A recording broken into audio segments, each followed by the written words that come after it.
श्री स्वामी समर्थ.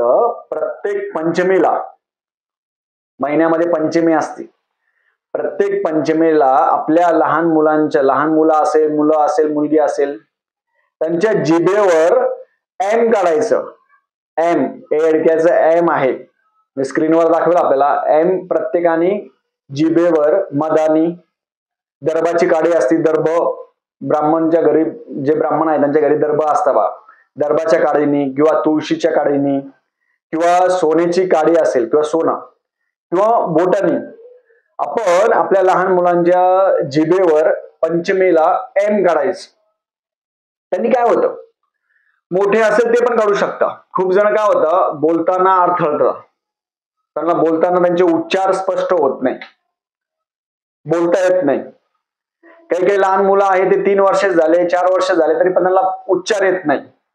काही काही मुलं आहे त्यांना उच्चारच येत नाही स्पष्ट. मग त्यांनी प्रत्येक महिन्याच्या पंचमीच्या दिवशी जिभेवर एम काढायचं, मधानी काढायचं. मध आहे, प्रत्येकाच्या घरामध्ये मध असतो, मधानी आपण एम काढायचं.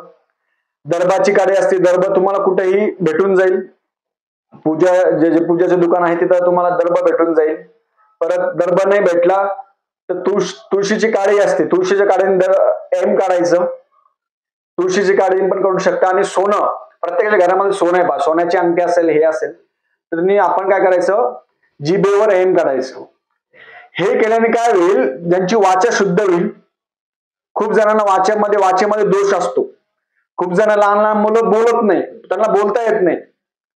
काही काही जण घाबरतात, मोठे पण काही काही जण इंटरव्ह्यूला घाबरतात. मुलं असेल, मुली असेल, इंटरव्ह्यू असेल, सेमिनार असेल, कम्युनिकेशन म्हणजे संवाद साधताना आपण घाबरतो. तर तुम्ही प्रत्येक पंचमीला, मोठे असेल, लहान असेल, सगळ्यांनी प्रत्येक पंचमीला एम काढायचं मधानी. आणि एम काढल्यानंतर ज्यांच्या एम काढणार त्यांनी पण जप करायचा, आणि जे काढणार त्यांनी पण करायचं. आईनी पण काढू शकता, वडिलांनी पण काढू शकता, आपण आपलं पण स्वतः काढू शकता किंवा दुसऱ्याकडून काढून घ्यावं.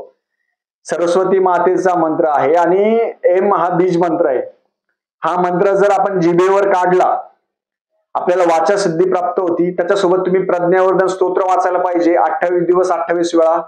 ज्यांना बुद्धी पाहिजे, धन नाही बुद्धी, प्रज्ञावर्धन स्तोत्र असेल, श्रीसुक्त असेल, व्यंकटेश स्तोत्र असेल, गणपती अथर्वशीर्ष असेल, गणपती स्तोत्र असेल, आपण हे जर प्रज्ञावर्धन स्तोत्र जर रोज औदुंबराच्या झाडाखाली रोज 28 दिवस 28 वेळा जर वाचलं तर आपली बुद्धी आहे ती शुद्ध होते, एक प्रकारची ताकद आपल्याला निर्माण होते. म्हणून आज प्रत्येकाने करावं.